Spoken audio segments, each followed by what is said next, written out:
Hello there, my name is Zodiak and I'm welcoming you to this week's edition of the Cauldron.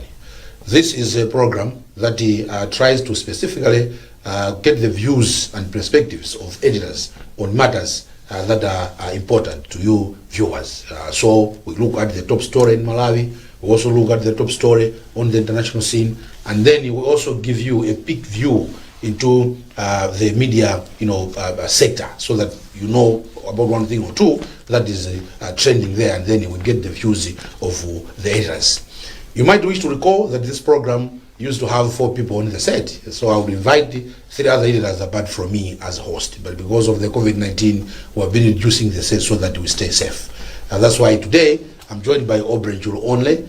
Aubrey is the editor of The Nation. This is the daily edition of Nation publication stable. Welcome, Aubrey. Thank you. Let's go straight into the first segment. We are calling it a country hooked on allowances. Millions of learners in public schools in the country resumed learning on Tuesday after government and Teachers Union of Malawi agreed, of course with the help of Parliament, to end the nationwide teachers' strike. Aubrey, the first one it was a tough one for both sides. TUM and relenting in their demand on the allowances. Government, on the other hand, refusing to open a Pandora's box of paying allowances, knowing that if they had paid the teachers, then the police, then whatever, eventually all of us would have demanded allowances. You think each side wanted a way out to please their own constituencies?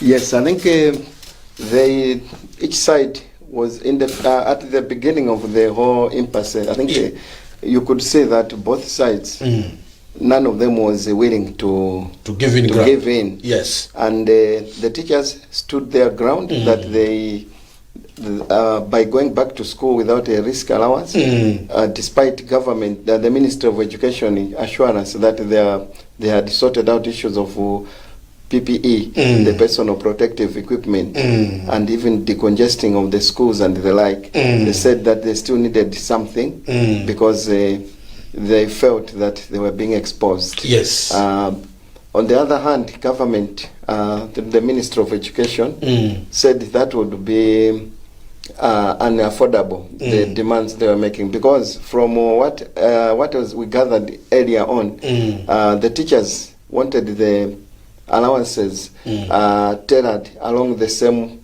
rates as those for the frontline health workers. So the calculations based on that yes. were that every month the Ministry of Education or us as taxpayers will have to be footing almost 4 billion kwacha extra for just to cover for the risk allowances. And looking at the school calendar, that it's a 10-month school calendar, that was translating to around 40 billion kwacha extra. Now, in reality though, that was a tough one for the government. For government, yes. Already you and me know that just a few weeks ago, the Minister of Finance, Mr. Mulusu, admitted in Parliament that the situation has not improved in terms of resources for the budget. Yes. We rely on taxes and tax revenue, and even in the grants and the never from donors. Haven't been forthcoming as they but the grants haven't been forthcoming. The domestic revenue, the tax revenue, has not performed as expected, which was expected anyway, because it was this has been the trend, and the COVID pandemic, I think, has worsened the whole situation. So do we have winners or losers in this matter? You are talking about the money, the teachers. 40 billion, if they had their way of getting exactly the same amounts like the frontline health workers. The government, I think, he put his foot down to say, we cannot pay this. But in the end, they are saying they are paying out something. They are saying it's PPE, probably 15,000 per each teacher. I think these are things that you use to buy the masks and probably the sanitizers and what have you. But I don't think it will come more than 15,000. Do you think the teachers, the larger, group of teachers will be happy with this? Yeah, I think from the leadership of TUM, what we get is that they were satisfied with the compromise deal which they struck with government, assisted by the parliamentary committees. I think on social welfare, and education. Yes. So, to me, the major winners in this are the millions of the learners who are the pupils who go to public primary and secondary schools. They lost 3 weeks. They have lost 3 weeks. And the term is about to finish. They are going into mid-term, I think, soon. Yes. And these are institutions which are already not well stocked in terms of resources. Exactly. Most of the public schools do not have the minimum standard requirements, like even for the sciences and the like. So to lose 3 weeks, that is too much. Exactly. But I'm hopeful that the teachers, now that they are back in class, they are likely, they know how to maneuver, and they are likely going to get this to recover the lost time. The argument by some sections of our side is that the teachers are knocking on a wrong door. They have so many problems that they need to sort out, and it's not allowances. It's about their salaries. It's about their promotions. It's about the general administration of their welfare by government. A minister that is so big, there are so many of them. That's why people are talking about sports. I mean, not sports. They're talking of teachers' councils. Teachers' council. Do you really think they were knocking on a wrong door? That they should have pushed too much on allowances, but probably talk about salaries, talk about promotions. Some of them go to school, upgrade. It doesn't reflect in their in what they get from the job. Yeah, I think, I would say to an extent that they were knocking on the wrong door, but it may not have been the wrong door per se, because the Ministry of Education, they fall under the Ministry of Education, though with the decentralization now, I think some of their administrative issues are handled by the Ministry of Local Government, through the local councils. That's right. But it is correct to say that the teachers are not rewarded as they are supposed to be, and this, of course, goes to the larger group in the civil service, who are not given their pays are low, and you find that most of them, for them to get at least the minimum, the cost of living adjustments, they have also been low. Like this year, I think they have been offered, is it about 10%? Yeah, just like another civil service. Yeah, 10%. Just like but then they didn't need to be given, because teachers, I think we cannot ignore most. They are key to development. But they are ignored, Bobre. I'm saying that we need not to ignore them the way we have done. Yes. And I think from this, the risk allowance, the COVID risk allowance issue, what the teachers need to do now is maybe to open the dialogue with the continued dialogue with the Ministry of Education and other stakeholders, because I remember there was a time when I think there used to be so many strikes, and the unions used to be active. There used to be what was called the government negotiating team, exactly, which used to meet the civil service trade union, the teachers union, and the like. But the problem, I think, with the unions, most of them, is that they fight for one issue, and when it is sorted, they disappear and they resurface after something. So, but for this should be a lesson, I think, to TUM leadership, and they should open the dialogue they have started now. They should continue to fight for the good welfare of the teachers in terms of salaries. There used to be, I think there was a time when they said they would be giving something hardship allowance and the like, which was also too little at that time. Yes, I think it was 5,000 per month for those in urban and 10 in rural. Exactly. I think those are the allowances they should also be fighting to increase. Yes, but I think at the end of the day, as a country, we must accept that probably we haven't treated the teaching profession well. Yes. Where did things go wrong? Is it because there are many? Is it because the Minister of Education is too big. Is a solution probably cutting it in half so that you have higher education and then probably basic education and then you have two separate ministers? Where have we got it wrong that the teachers seem to be mistreated? I don't think they cutting it into half or dividing it into two will solve any problem, because already the ministry as it stands now, there are those specific departments. There's a department for higher education. Yes, exactly. There's a department for basic. Exactly. Each of them with their own director responsible. And but the issues of teachers, so we shouldn't give them two separate ministries. They should I don't think that would be necessary. Okay. The issues can be handled, because I remember there was a time, I think it was at Muluzi's time, we could have a deputy minister responsible for basic education, deputy minister for higher education, yes, I remember. And even the principal secretaries. They used to be. Yes, but the issue of remuneration for teachers was still not addressed at that time. So I don't think creating a separate ministry will. What is needed now is for TUM and its stakeholders, including the Ministry of Education and others, and even we have a number of education rights activists and even other policy makers, is to sit on a round table and discuss how to improve what is needed to improve the welfare of teachers. There are still teachers that teach in rural areas, live in horrible conditions. There are still schools that are grass-thatched.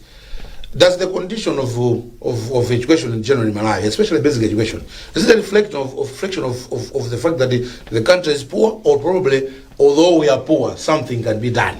I think better things. I think it reflects the issue of wrong priorities, because the Ministry of Education is one of the key ministries, the key beneficiaries in the budget. Yes. And it's always one of the highest. Among the top three. Among the top three or top four. But you find that it is the same ministry which over the years has been rocked in infrastructure development scandals. You remember in the year 2000, George, we had that 187 million. Yes, 187 million kwacha, where a contractor would just build a slab, and then the millions that they have finished the schools, and yet learners are still being exposed to harsh weather and the like, and some of them even claimed to have built teachers' houses, but the audit revealed that there was no teachers' house. Did you see a proper end to that issue, Aubrey? You raised a very, very important issue, because it left a scar on our national psychic. Did we see an end to that issue? Did people learn anything from that? Would we say those problems in the ministry are now over? From what I say, I don't think we keep making the same mistakes, and I can bet you that if we check the recent developments where the allocations to infrastructure development, you see that maybe they still don't match with the resources allocated and the situation that is on the ground. But we really needed that to look at that issue as the starting point towards improving because it's the same as the issue we are talking of now, 10,000 houses for security agencies. We should be able to be told, as we have been told, that about 200 houses are being built across this unit, and about 700 this year. We needed that tracking mechanism so that we can also do the same with the teachers. You're watching the Cauldron, and my name is George Kasabur. As usual, we are talking about the teachers that have now gone back to the classroom, both primary school, secondary school, and even teacher training colleges. We'll take a short break. When we come back, we'll continue on this issue in the same segment, but this time talking about the allowances, talking about the divisions in TUM, how that affected their negotiations with government. Don't go away.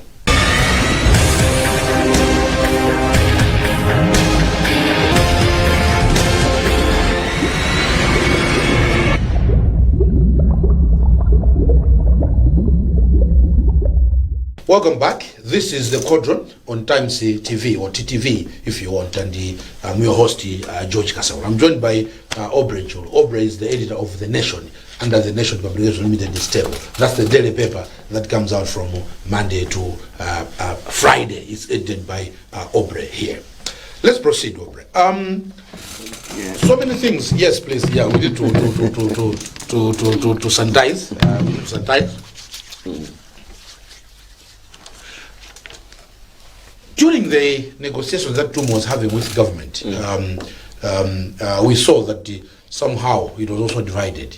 How did that affect their own, negotiation? Because you had, I think, the vice president and the somebody else declaring that the strike is over. Teachers should go back to school, and then you had the president saying, I was forced to sign the document that you are talking about.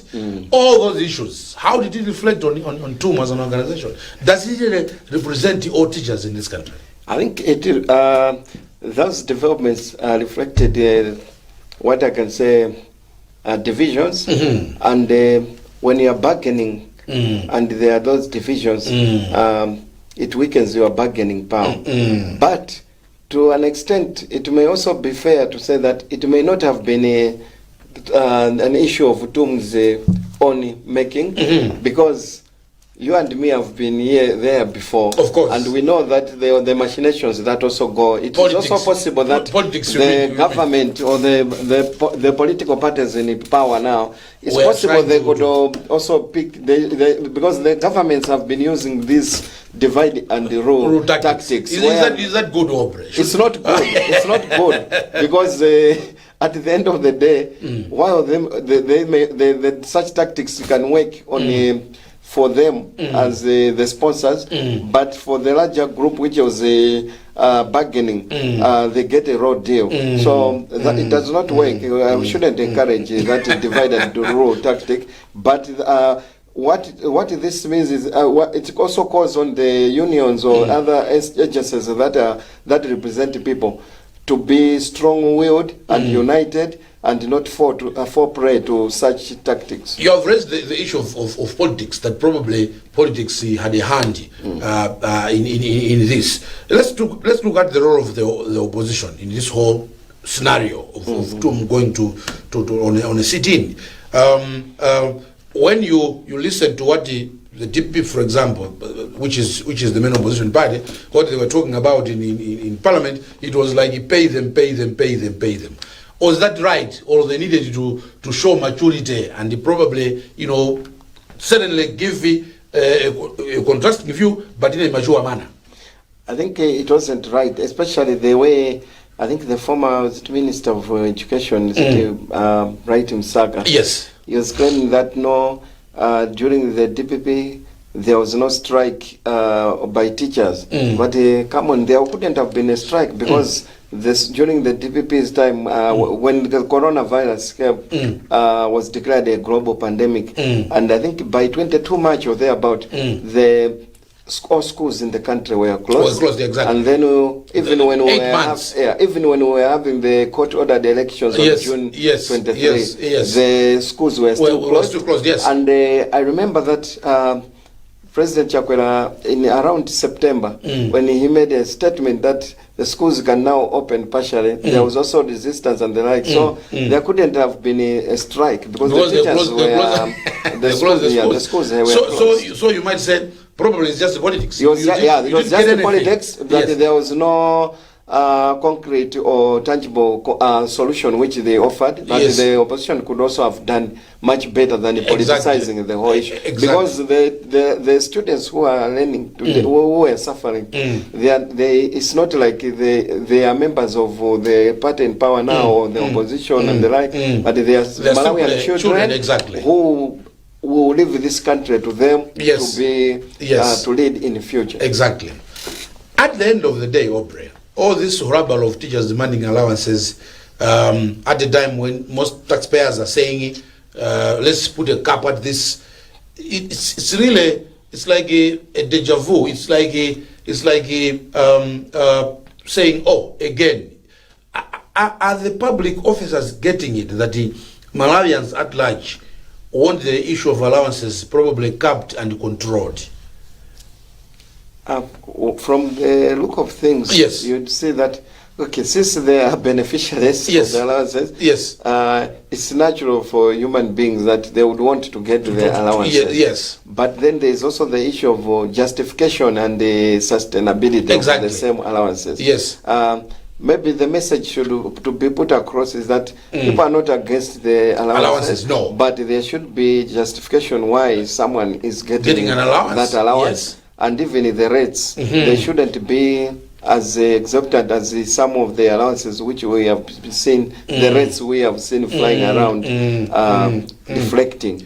So will this all ever be on?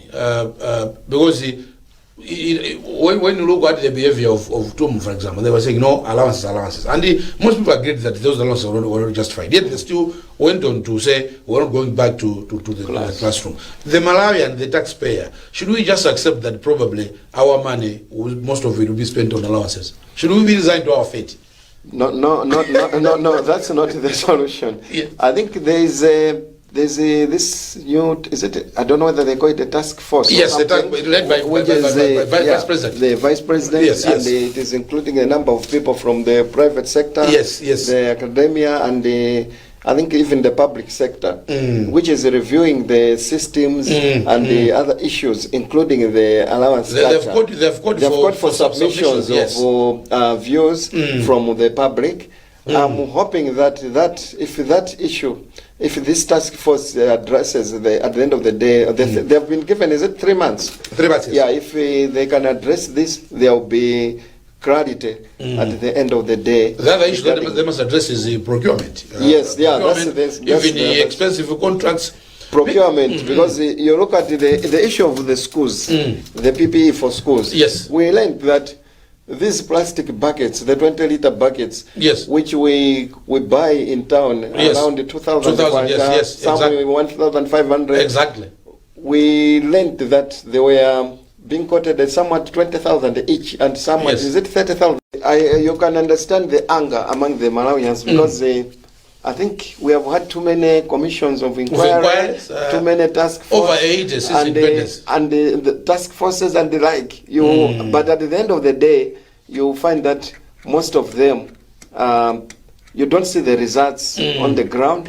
Most of them are like, I like to call them road shows. Yes. Where people will be seen like they are soliciting input, PR stunts, which don't in hotels and we go spend the there. public resources. Yes. At the end of the day, produce a glossy voluminous kind of report. But then that report is left on the shelves, rotting and gathering dust somewhere. And with the media play along, we go there and take their visuals and show them on TV, newspapers and radio, whatever bites. It's really It's unfortunate. It's really a show.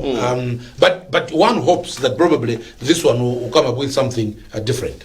That's our prayer, that maybe we can this time do business unusual. Do we have confidence in Saulos Chilima? People say, oh, Saulos Chilima probably because it is Saulos Not only, Chilima. I don't think it's not only Saulos Chilima, but when you look at the composition, They're quite prominent. They are quite serious Malawians. Very there, serious, and yes, you have professors people there. like Professor Nyovani Matisse, exactly. Dr. Ngei Kanyogo, Yeah, exactly. Dr. Henry Chingaipe, Exactly, yes, and, yes.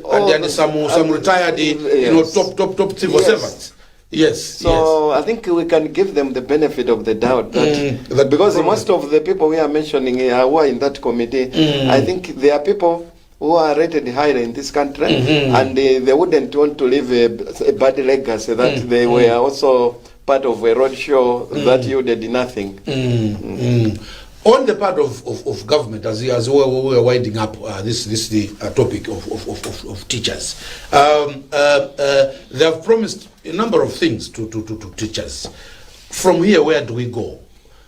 What should they do so that the teachers take them seriously? Teachers know that at least our fare, although we're not giving allowances, but our fare is in safe hands. Where should we go from here? If you are going to be an advisor of government, how should it treat teachers so that it is different from the other previous governments? I think honesty will be key in the implementation of the promises they have made with the teachers, because what has lacked is honesty, because the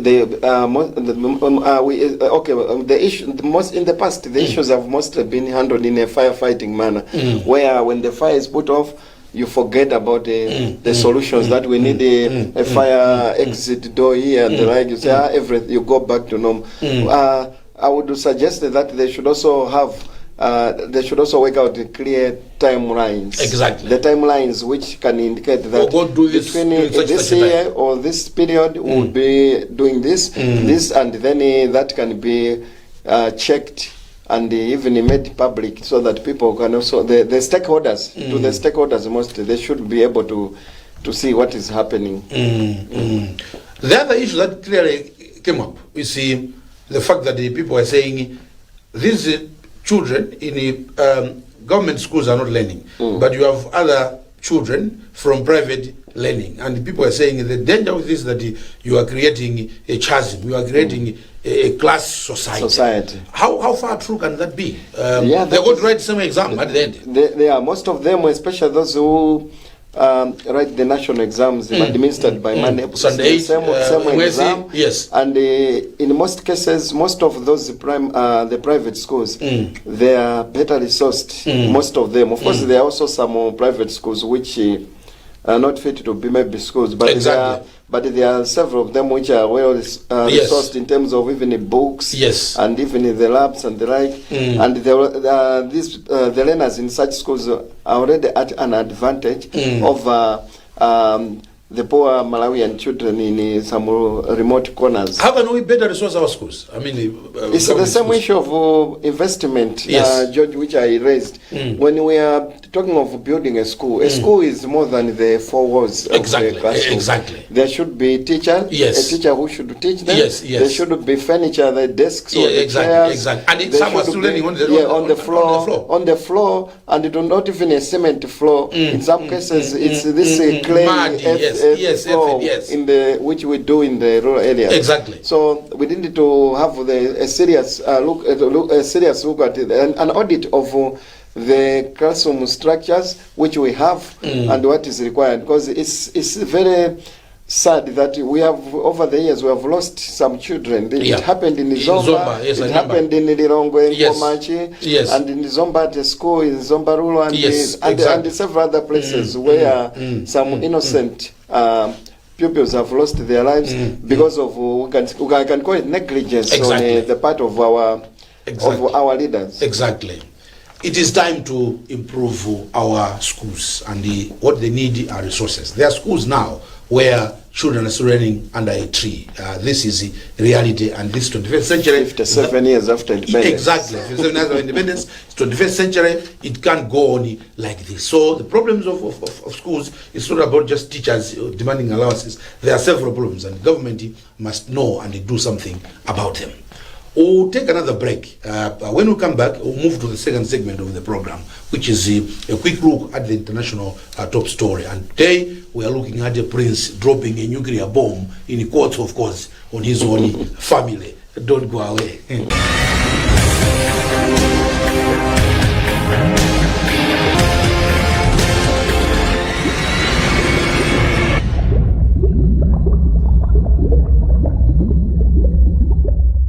Welcome back. This is the Cauldron, and my name is Zodiak. I'm joined by Aubrey. Aubrey, as I keep on saying in the program, is the editor of The Nation. This is the daily paper at Nation Publications Limited that comes out from Monday to Friday.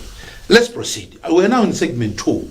The issue this week is a prince dropping a nuclear bomb in courts on his own family.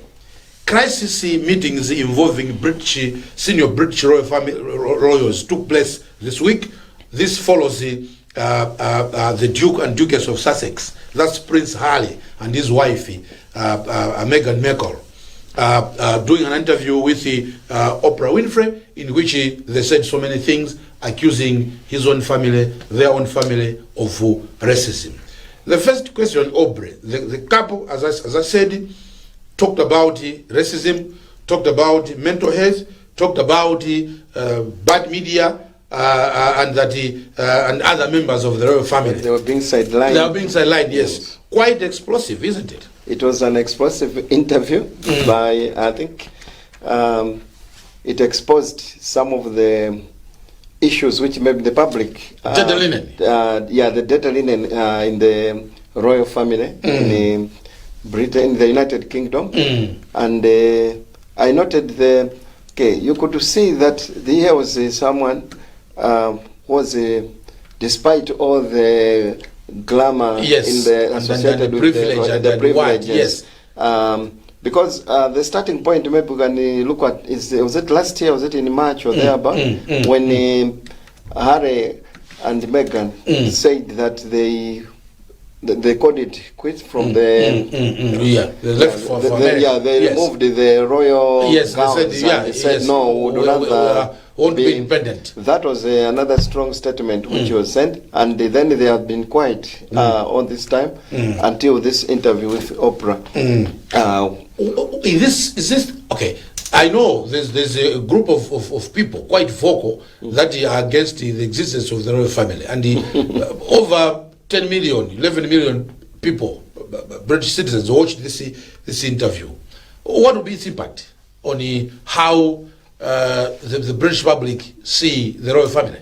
What will matter is how the reaction. I've already seen a statement from Buckingham Palace where it was a brief statement. Yes, quite brief. Yes. Very brief. Yes. Not like some of the press statements we do here, where you give a background and the like and the. Actually, people are saying, can you please see an example of how they tackled a serious issue. Yes. In a few words. Of course, some have said they have said nothing. They tried to say something, but they said nothing. Yeah. But you could see, you have to read between the lines because that statement is loaded. It looks simple and empty when you just look at it, but it is loaded because they were trying to. They have said the key issue is that the issues will be investigated and privately, they will be handled privately. Yes. Because Meghan and Harry have watched the data in public, and they're saying they are different in recollection. In other words, they are saying some of the things that the two of them were saying are not true. Yes. And even our colleague, this Piers Morgan, he has lost his job. He has left his job. He has been forced because he cried more than the belief.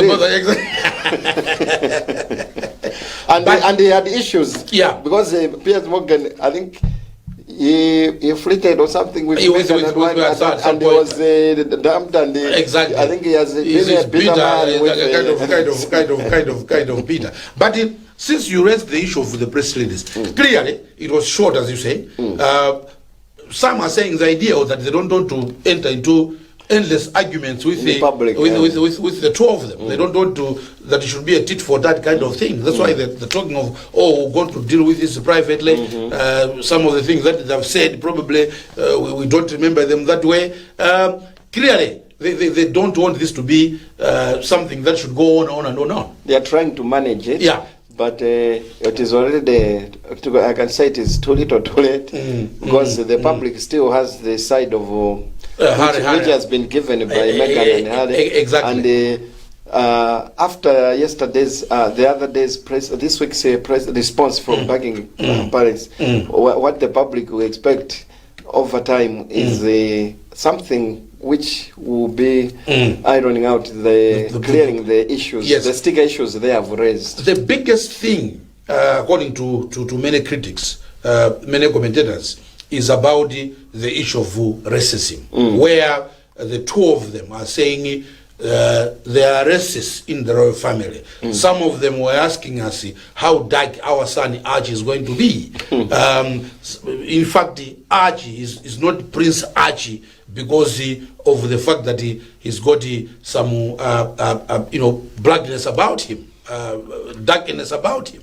That's quite explosive and strong, isn't it? It was explosive, but then I was reading somewhere that the Duke of Sussex, the children of the Duke and Duchess of Sussex, are not automatically. They do not automatically the Queen must make a pronouncement, and it's up to the Queen. Yeah. So we may have to say maybe, by delaying to make such a pronouncement, the Queen has sort of also lended credence to exactly the sentiments. And the lady is saying unless he's a prince, he's not going to get protection. Yes. Which is she's complaining.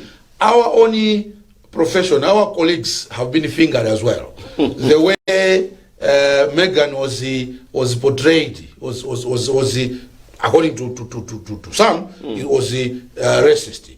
The Royal Society of Editors is saying that is not acceptable because to say some sections of the press were bigoted without providing any supporting evidence is not acceptable. Would you say they are defending the indefensible? Because some people are saying, I can give you example upon example of how Meghan was portrayed in a racist manner. Yeah, I think we have. Should we feel ashamed on behalf of? Yeah, we should, because you look at like the case of Piers Morgan, which we referred to earlier on. You could see that his fellow presenters on the show Good Morning Britain. Good Morning Britain, yes.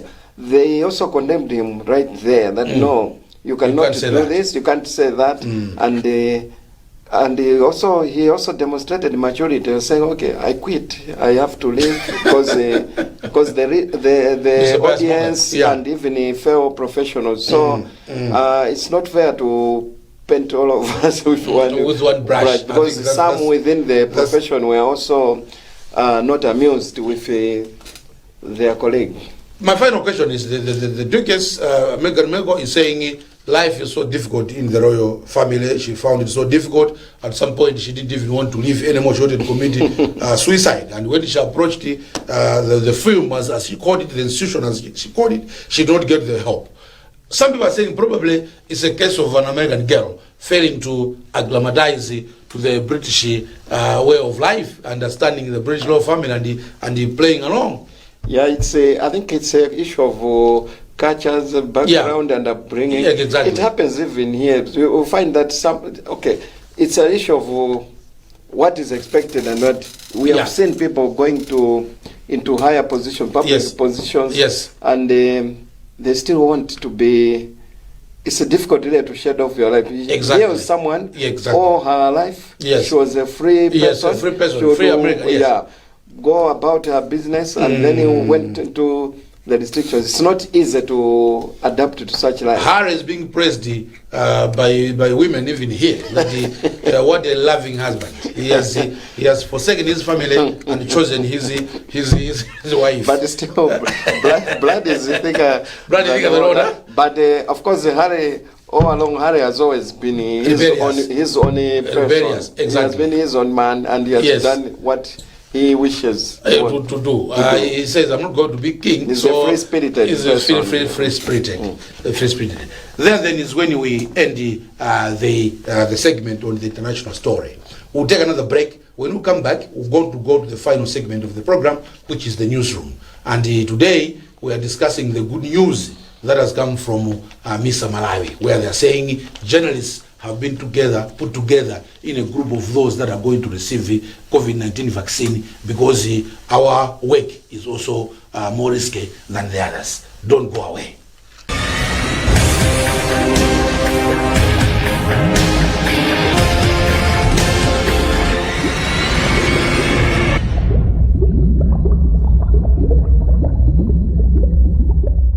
Welcome back.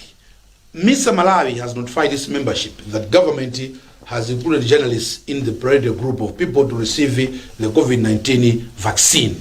The board said it engaged the Presidential Task Force on COVID-19 through the Ministry of Information, requesting that journalists be among essential priority groups in the immunization process. And they've got a favorable response. Good news to all those working as journalists. But do we really need it, or we should give a chance to others? Probably Mr. Malawi has just twisted the authorities. Do we really need it? Can we justify here that we need to be in the priority groups?